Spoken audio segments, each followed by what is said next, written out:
Welcome to The Walk-In, a podcast where doors stay open and stories unfold one conversation at a time. Hosted by Christopher Michael Sean, author, poet, actor, and lifelong student of people and purpose. Here, you're more than just a listener. You're part of the room, part of the story. In every episode, someone sits down, breathes deep, and shares what drives them, what keeps them moving, and what keeps them dreaming. This is a space for dreamers, doers, and those still finding their way. So pull up a chair, pour something warm, and let's take a walk into the soul. I've taken to poetry and like poetic writing, and it kind of became this platform which I didn't like really expect, but the way I approach things always really I think where traditions kind of came from. So those classical structures in either music and art, and in this case writing. So when I made that shift of kind of being like a hobbyist or sporadic poet, because yeah, I'd written poetry beforehand, like in some sense, who hasn't? But then it came this moment where I'm like, okay, let's really start to look at this as a craft and try to like really produce some. And so then I just kind of found various books and anthologies, some of which I'd had coincidentally in my stock, and just started reading, writing, and that's where it was. So it just kind of comes from how I approached the craft initially was through reading and writing. Oh, that's awesome. I know that whenever I was younger, I had a whole poetry book. It was called Flaws of Life Poetry, and literally just full of random poetry that I wrote throughout like middle school and high school. Recently, I wrote a poem. It was called The Shadows of Firelight, and well, actually, hold on. I might be able to find it. Let me see. I don't know if you'd even like it, but we'll see. Oh, love, old Oh friend. no, I mean, I'll be interested to hear. You can tell me if it's any good. If it's no good, then I'll throw it in the trash. No, I'm just I kidding. remember, like we all, I mean, I think we wrote poetry in middle school. I don't know how much we wrote in high school, to be honest. I remember reading Chaucer. At least some of it was probably pretended to be read. I Um, think the best. This is a pretty long poem. The best parts of it that I like are the beginning, which is, "Oh, love, old friend, how does the world treat you? Abusive eyes exposed to affixed to exposed thighs, and then they bid adieu. But in the firelight our shadows danced, young and alone, for love is a treated friend, romance that composes for first light against the walls of life's regrets." And then there was another section here. "So worry not, old friend, I'll take care of love. For my cracked heart is filled with gold, and for that we shall not part. For love skates on broken glass, dances on ripped chords, paints in the shadows of firelight, sings in the chorus of hopeful hearts. For time knows of connections untold, patience brings that which unfolds, stories align when clocks are true, lies cave in when I say I love you." I don't know.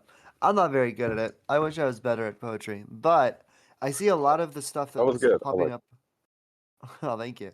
I see a lot of the stuff that pops up from your page is like vocabulary and like the meaning of different words and stuff. And I know that especially with me, my vocabulary was really good whenever I was younger. And now it's like it's completely shot. I definitely I need to read more. That's the biggest thing. I need to read more. And I think one of the best parts of this whole adventure with the podcast is I run into so many authors, and getting to buy their books and then read their books, it's going to increase your vocabulary. You're going to learn more. You're going to see more.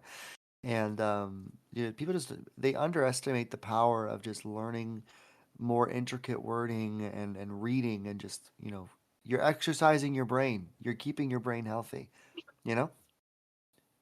Yeah, yeah, certainly gives you, it's something to think about. But I think it fulfills creativity. Like, some people may be worried about feeling one sense or another about using words, but then I think it just gives you like a wider palette that you can use. So in some sense, you could be more clear about what you want to say. Because if there's only ever the words, good or bad or great, those are the recurring things that, how much can you make it of yourself if everyone's kind of using that same pool?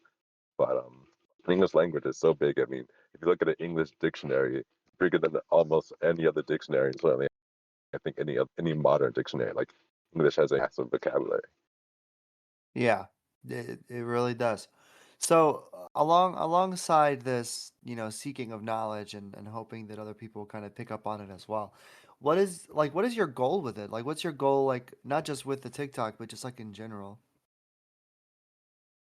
Well, I would say TikTok is something interesting because with my poetry, especially when I wrote it, maybe I kept it close to heart, especially it was in the moment. So I was writing in real time, it had a lot of effects, and I took it mostly in real life. So there is a lot of poetry on social media, Insta poets. I think we are past that era specifically, to be honest. I think Insta poetry is now becoming a little bit more of a term that isn't as widely just because even though TikTok poetry is huge. Um, but what I guess I'm getting at is like when I was writing for the stage essentially. So I recited my poems more than anything. They really weren't published initially. So I was going out as a spoken word poet and writing and reciting stuff I had just written in that sense. Um, I did eventually book them, bound them into a book. And so, because I took like a very again that traditional route of writing poetry, presenting it, putting it in a book, and doing it. I didn't really post it on social media, so I had you know books here and there, but had maybe put no more than 5 to 7 poems ever, just because I just wasn't into that as a person. I'm just like, I just didn't want to do it. I don't know. But then as time goes on, whatever I do things, you life, whatever. I put it out. I still perform here and there, but it's just you get so much more value by putting it on social. Evergreen people can discover it. And so it's just like like this. Hey, let's just like listen to the writing on the walls. So now I'm really starting to pour myself into social media so it can continuously reach an audience, and I will still like I guess practically just free up my time to this and that and other things accordingly. But yeah. So now for the first time this last several weeks, I'm really with this poetry out there. So I write not as often as I used to, but I still like it actually posting has gotten me back more to that. It has to, but yeah, I'm just like really putting my stuff out there. Yeah. Oh, that's awesome. That's awesome. And I completely I see the vision. I see the vision. And so you go do you do like open mic nights or go out to stages and perform poetry still? I started back up toward the end of last year, and in this tying it though, like I now record myself every time I go. Like I make sure I get a recording of every single performance, rather than just a sporadic one. And there's a method to that, which I'm sure I'll talk about on my socials, like how to approach going to open mics and things like that. Um, and so like I posted a few this year, so I think I did 6 or 7 within a month's time, give or take, maybe 6, and they were like bookended by the same one, like a recurring one. So I haven't got them into January just yet. I'm trying to find some. I know there's probably because I kind of work late on a lot of different nights on where I'm coming from. So but I think I could probably just always attend the back half. So I do intend on going back out there because social media is great, but ironically, I think as a creator, you just really need to be as active as possible. So the message perhaps is Mhm. if you are someone who is creative and you have something to say, it is in your best interest to make sure that you're on social media, but like don't neglect in-person stuff in like the real world. Yeah, no, exactly. Like you have your IRL resources. You have your like your open mic nights and your stages and your communities and stuff like that. But you also have these resources of like social media. You have, Instagram and YouTube and TikTok and all that. And it's crazy that you're saying this because I actually got an email this morning and it's crazy that consistency is so important to so many genres because whenever I get an email so I got okay. The first one I got was a couple months ago, and it was from Podmatch, which we're already partnered with Podmatch, and they were basically offering that partnership, and they said, "Hey, you're already doing better than 90% of podcasters who start out because most podcasters they quit after the third to 10th episode, and after the like 12th episode, they stop being consistent with uploads." And Yeah. I looked into it, I did the research, and it's crazy just how important consistency is. So whenever you say like, yeah, like if you're a creative person, using these tools and putting yourself out there is so important. And it's something that I'm learning too. Like I'm not that good at it, I'll be honest, but You're doing I had a great. guest. You're doing now. Well, thank you. I had a guest who showed me like this. You do a 7-second video on TikTok with just like a small little blurb, and that's it. So, like, whether it's a piece of poetry or whether it's something for the podcast or whatever. And, I started doing that, and, I started getting more followers and I started getting more likes and all this.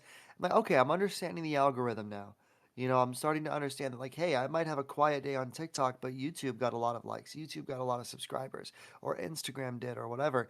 And what it's doing is it's funneling these people in who are doom scrolling on any of these apps. It's funneling them in because 7 seconds is a quick video, a small little like one or two sentences on the video, and they're drawn in, you know. And then they come in, they subscribe or they like, and then they see the link, they go to the podcast, and then I have another listener, you know. So Yeah, I think it's incredible that people are able to see their work like that and go, I know that sometimes social media can be seen as like a plague, but at the same time, it can be useful. It can be a tool. Like my FYP on TikTok is small creators.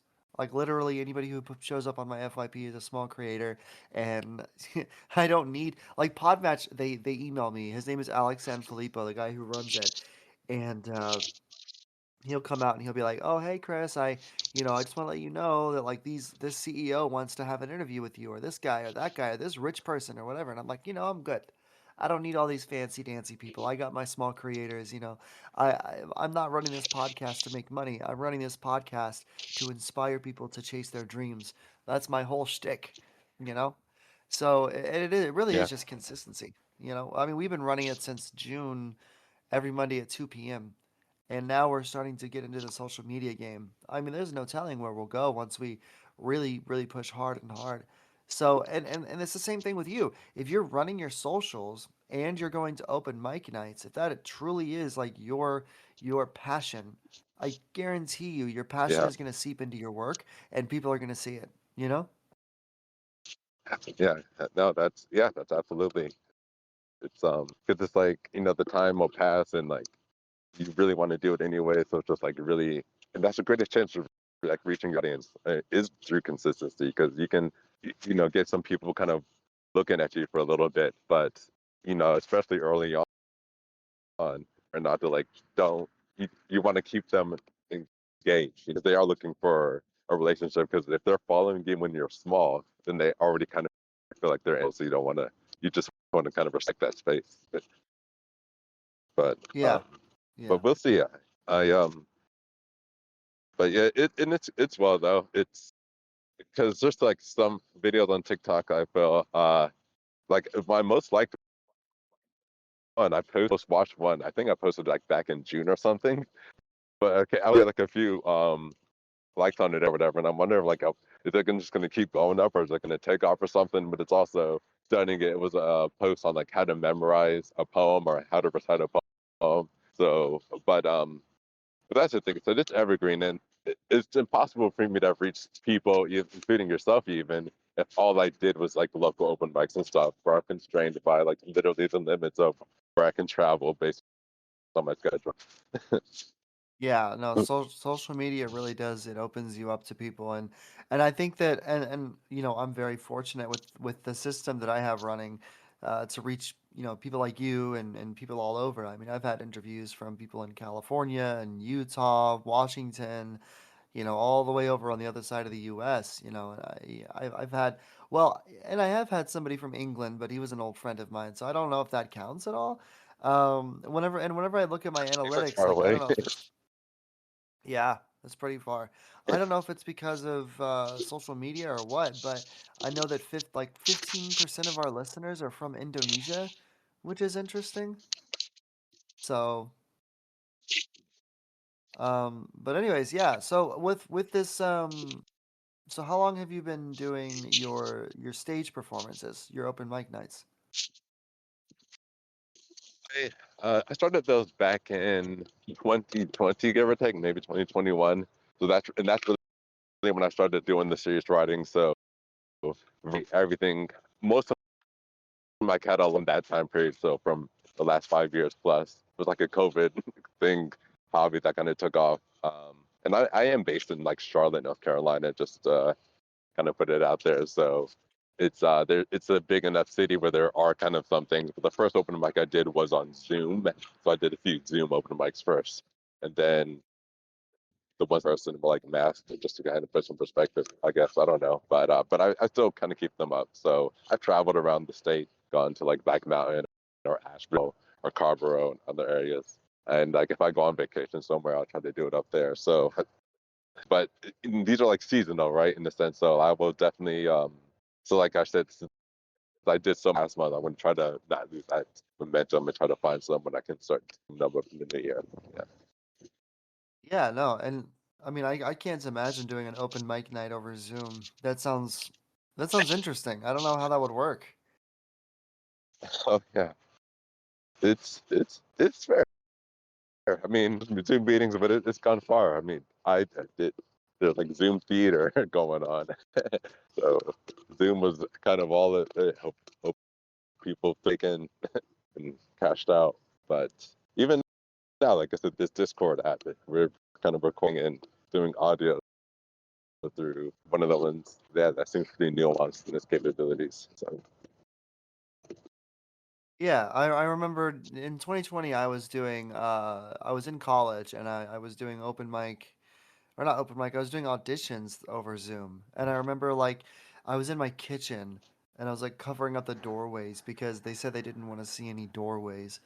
And I remember like like judges on a screen on the other side of the room, and I'm just sitting there like performing to three judges that I'll probably never talk to again. It was an interesting experience. It was an interesting experience. I've been to a couple of open mics in person, but I've never done one over Zoom, and it was mostly for comedy. I don't think I've found one for poetry. I'd be down to do one for poetry if I could find one in the area, which I mean, it's New York. Surely there's one in the area. Um, but yeah, have you ever thought about coming up this way to perform? um, I did I did do some in New York last year, give or take. I took a vacation because I spent some time in Philly. So I did spend, I learned a lot of creative. I lived in Philly for a bit. So I was visiting the area and then I went up. But I went to one in, I went to a few in Brooklyn. They were good.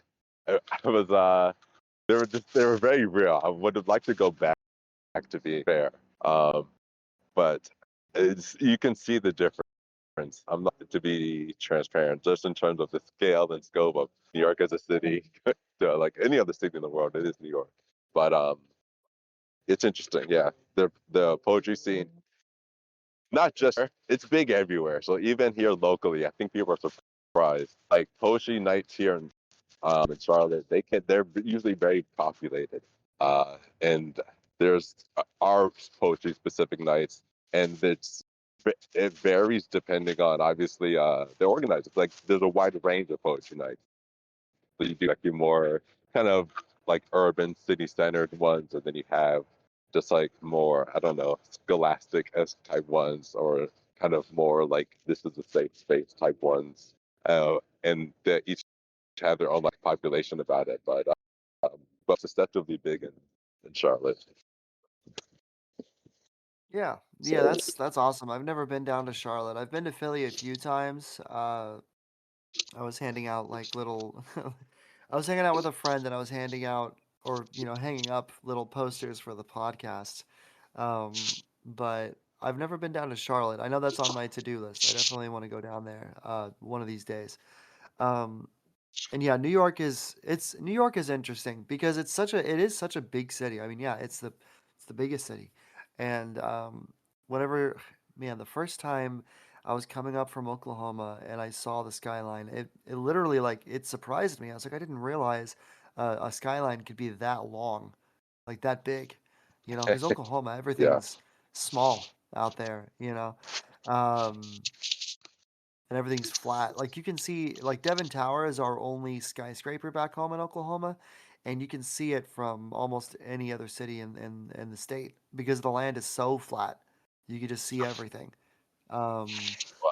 so yeah, so like New York was a different experience visually, but also academically as well. And it's crazy to me. Like I run into people like Dina who perform like does street performances, and it is such a big city.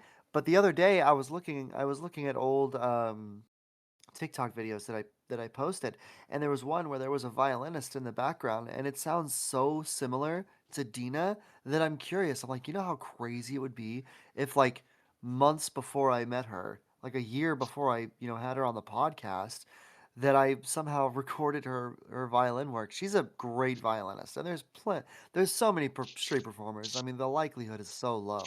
But New York is it's an interesting beast. I love going down there and uh, you know, going to auditions or checking people out, or. But even just like walking around, like the atmosphere is great too. It's a shame it's expensive to live there. It's usually the center point of most politics, unfortunately. But It is. It anyways, is. Yeah. so yeah. So Go ahead. what is something with your poetry? I know that you said like, you've been doing the physical open mics, going out and performing on stage, and they have their own chemistry. Like you have the different nights that have different like, little scenes. Um, so and then with your TikTok as well, and just boosting that and performing that, everything seems to be kind of poetry and education oriented. I know you mentioned vocabulary as well, like doing vocabulary January. That's pretty cool. So what is like what is something that is your ultimate goal, whether it's related to poetry or not? Like what's something that you're really aiming for? Oh, these are poetry centric panels right now, and I, I, I think is it my channel come out of that poetry? I'm not even sure. I think I usually use the term expression in a lot of my tags, namely because if I ever have to like, I describe myself as an expressionist. So that is something that allows me to say, hey, I'm working in this medium. Most of the time it's creative because it's not always necessarily a creative medium that I am expressing myself in a way that I'm living and wanting to be like as a person. So yeah, I I want to like in that idea I encourage because a question that really bothers me that does bother me is I'll get like, oh, what's your like favorite thing to do is poetry favorite thing, and this will be something where and I've alluded to in my channel recently. It's like my love for music. So I have musical terms of poetry a lot, and there's also like musical poet like concepts. So because I play classical piano, so like I'm a trained pianist in that sense. And on the stage, I will combine those often into a show, and a couple of times I'm increasingly doing it more. Having said that, on social media, whenever I do post a performance of my piano playing, it usually gets a lot of views and likes. And so, like, relatively, because you're harkening on names that have been around forever, Bach, Beethoven, whatever, Liszt, Mozart. So there's already like an audience for it, and I love it. Like, I wouldn't play it if I didn't. So even in the next step, sharing that and showcasing to increase maybe just posting my piano playing alongside poetry on the same channel because a lot of the times people who listen to classical music appreciate poetry and vice versa. A lot of people who read poetry appreciate classical music. And so, and like that's something that I'm slowly trying to integrate. So I'll probably start posting more pieces intermittently with my poetry on my channels. Oh yeah, I think they absolutely complement one another. I think poetry and classical music absolutely do. And I can already see like how cool it would be to like see a video of you like playing the piano because like I know whenever I play my violin, I really dive into it. Like my whole body is a Yeah. part of the music as I like move the bow back and forth, and I'm really diving into it. Like I'll even close my eyes and just feel the vibe. So I know that like it's probably similar with piano, and I know that people really love that. They really love seeing somebody in their moment, in their absolute fixated passion. whether it's like in the middle of playing a piano or, in the middle of poetry or whatever. And it's something that I've talked about on previous, episodes with previous guests. It's like whenever you're passionate about something, your audience can see that. That's why it's so important to chase what you're passionate about. If you're not passionate about accounting, people are going to be able to tell you're not passionate about accounting. But I've seen some passionate accountants. I don't know why they're passionate, but they are. They love the numbers game. And that's the same thing with creative pursuits, or even like, middle way creative, whatever you would call it as well.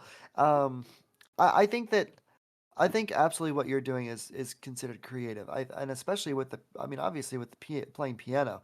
I played a little bit of piano. My grandma taught me a bit whenever I was a kid. But I'm definitely no professional. I definitely can't play Beethoven or Mozart or Bach.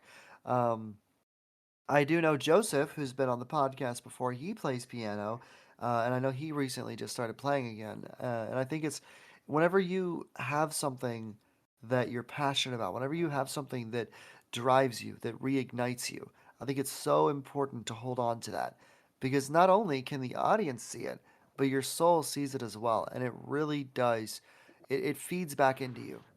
For every note you play and every word you say. And I can literally see you recording an episode, or not an episode, but a video of you like playing the piano and then doing like a voiceover of the video with poetry. Like I can already see it. And I think that's I don't I'm not saying that's how you should do it. That's just in my mind, that's Yeah, what I saw whenever you were describing it. And that just sounds awesome. no, That sounds that's incredible. no, no, Yeah. I appreciate it. Yeah, it's exciting and then like cool to hear you play violin. You go on auditions. You sound like a very talented, creative person yourself. But yes, in that same vein, yeah,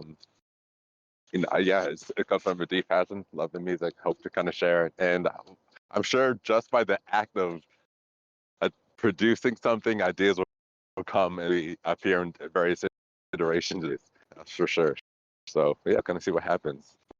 But in even that sense, like you sound like that congruent, similar audience. Like say, it's not like permission.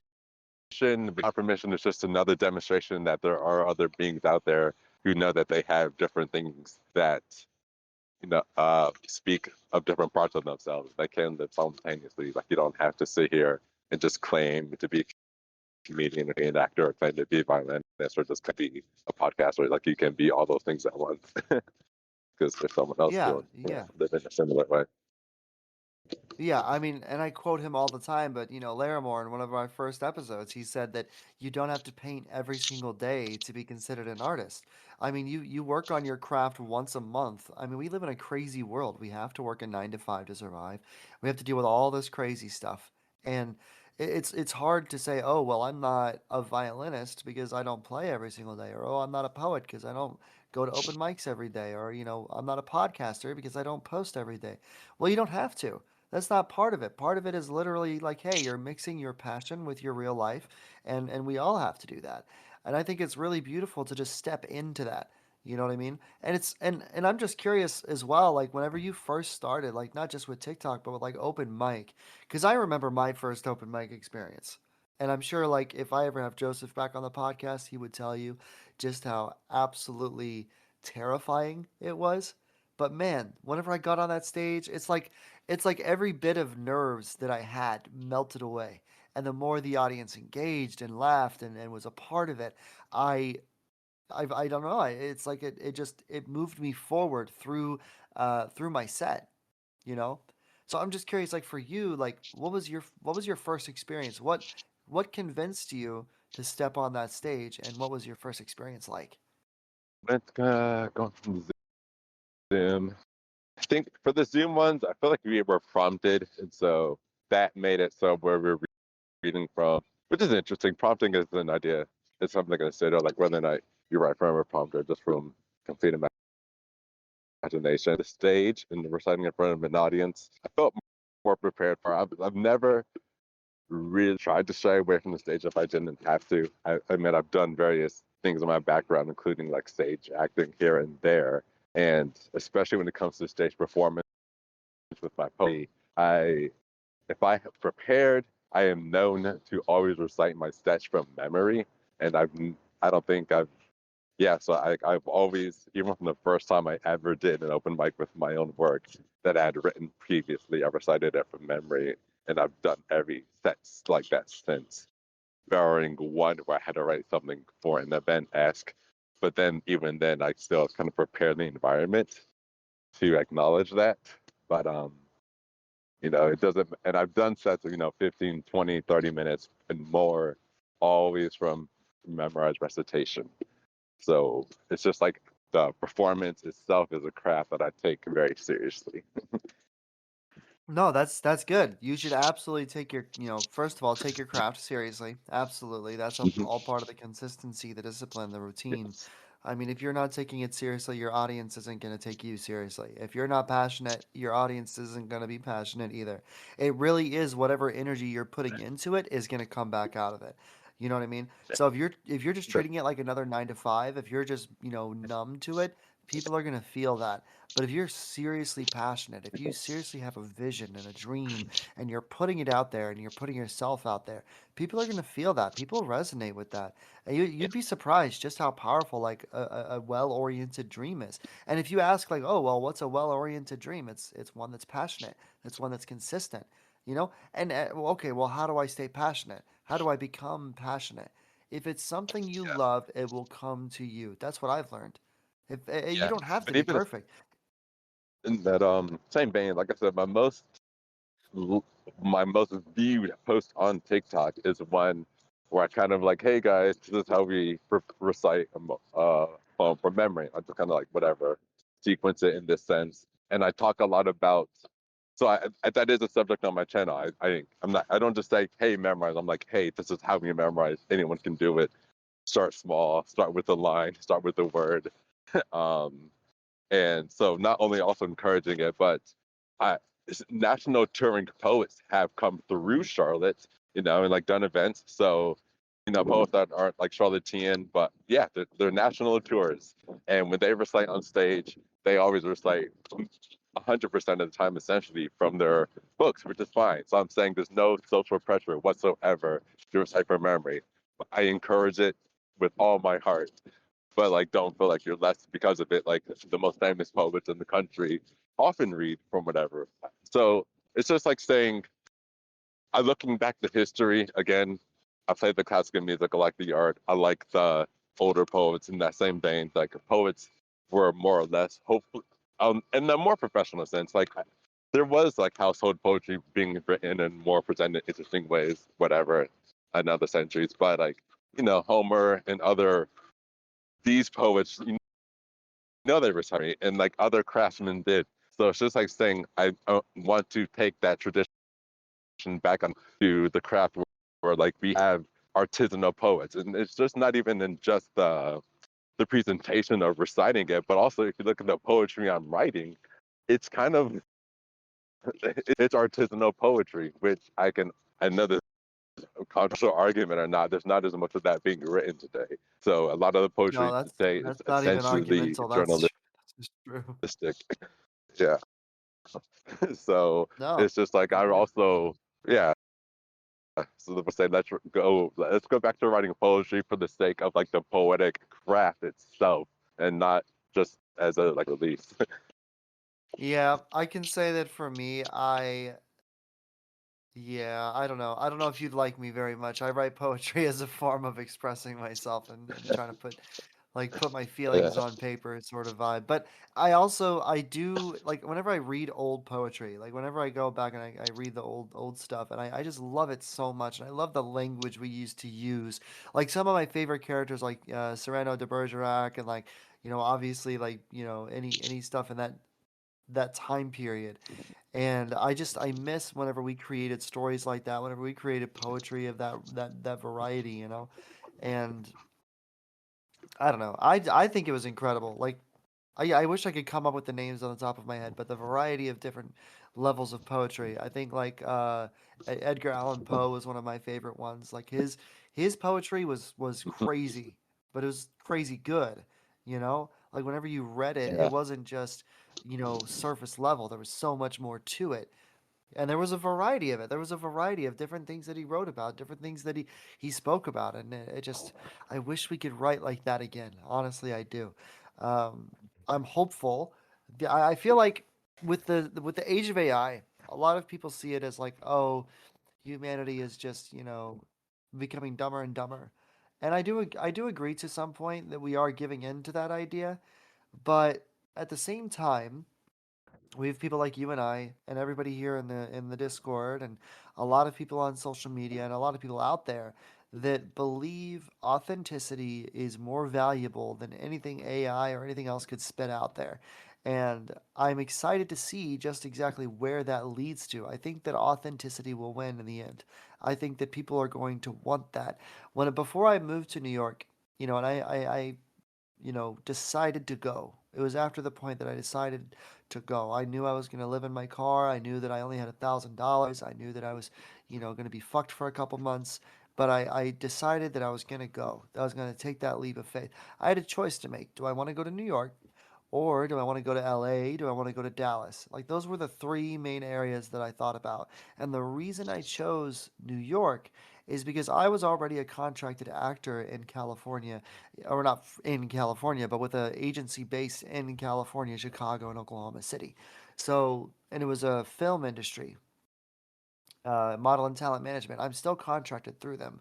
So basically, I knew how the film industry was getting, and a lot of it was becoming AI oriented. And even with my voice acting, with the different accents I do and stuff, a lot of that was getting AI oriented. The only thing that I could see in the acting world that wasn't getting attacked by AI was theater. Theater is one of those things where it's kind of hard to attack something that's been around for, I don't know, thousands of years, probably a long time since Athens. Yeah, So yeah, I know that I knew at the moment that, like, if there was anything that's going to survive this AI plague, it was going to be theater. So that's why I went there. And I think that open mic nights are the same degree. And you're doing your Zoom and all that. I'm not saying social media is bad. Like I said, social media is a tool, and if you use it as a resource, it's good. And that's exactly what you and I do. We use it as a resource to promote. And these open mic nights and this theater, it's all stage. And stage has been around longer than both of us. So I crave the authenticity. People are craving the authenticity. They're still going to theaters, and they're still. I mean, I was in the city the other day. I was in oh God, I was by the Rockefeller Center, and I literally saw there was like a huge crowd just outside an orchestra concert that was happening, and I'm just over here like, that's incredible. Like, you can just play the song on your headphones, or you can go listen to it live. Like, yeah, it costs money, but that authenticity, I think people are starting to crave it. And I think the more the world numbs itself, the more people are waking up and realizing just how real they want things to be. They want that realness. They want the messiness. They want the oh, hey, this wasn't perfect. Oh, hey, that violinist messed up on his bow, he made a weird noise or whatever. Oh, this, poet, on stage, he stuttered, or oh, this voice actor messed up while he was trying to do a British accent. It's like all of this stuff. I think at the end of the day, we really do crave that messiness because it's human to be messy. It's human to be real and authentic. And the more we try to take humanity out of these creative genres and out of the world, the more humanity craves the world and authenticity and realness. And I think that there's going to be a mesh, and it's going to take a little while. But I do think that I think we're going to be heading back into a good direction soon enough. I'm excited for it. But anyways, my ramble aside, so is there anything that you want to talk about before we start to close off the episode? um, I was just thinking, there's as human beings, we're very creative. Creativity manifests itself in different ways. It's just really the concept of being able to take different ideas and construct something new with them, and that we shouldn't shy away from that. AI is something that is growing and growing, and it's getting more and more impressive in whatever it's kind of being used to do. But regardless of how big it gets, we also, as humans, we're always going to really just, I think, want to see ourselves. And I don't think it'll ever get to a point where, we won't choose a human over AI in circumstances where we kind of like want, that authenticness and just that realness and closeness. And like with humans, there's more risk. So it's exciting, it's more engaging and more lively to kind of humans. But I don't doubt that AI will still just become a significant factor in the ways that we still like.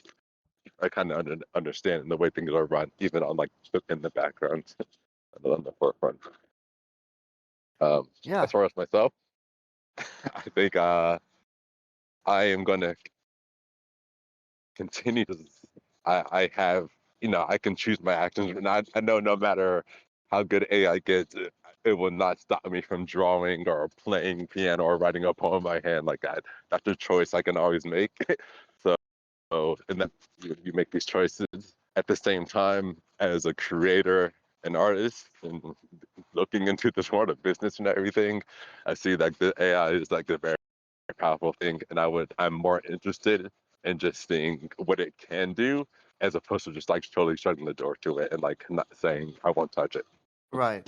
No, exactly. Exactly. And I think that really a lot of what the podcast has become about is awakening dreamers and awakening that realness, that authenticity, and I think everyone feels like like no matter what happens, no matter what AI does or anybody does, we're just going to keep writing. We're going to keep performing. We're going to keep putting things out there because it really is consistency that'll drive everything else. If you're passionate and you're consistent and you're disciplined and you're routined, I mean, come on.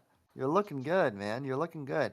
So, and I'm proud of the work you've done. Like, whenever I look over it, I'm so proud to see that someone is out there doing good work. I mean, you're trying to help people learn and trying to help people read and get people out there and your expressionism. I mean, I saw I don't think I saw any of your performances on an open mic and I would love to. I would love to see a stage performance. I'd love to come down to Charlotte Yeah. sometime and if I ever do, I'd love to go to an open mic performance of yours and I'd love to perform as well. I have some poetry that I could put up there, even if it is a little bit old and rusty. But it'd be nice. Um, but yeah, is there anything else you want to say to anybody listening, anybody out there who might be, you know, contemplating writing or contemplating expressionism or poetry or just anything in general? um, just to do your best, try to live your best. Really,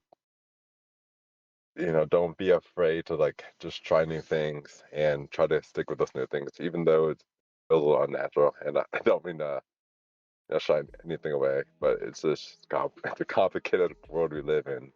But like where you stand as like a being, and like you kind of said, like we always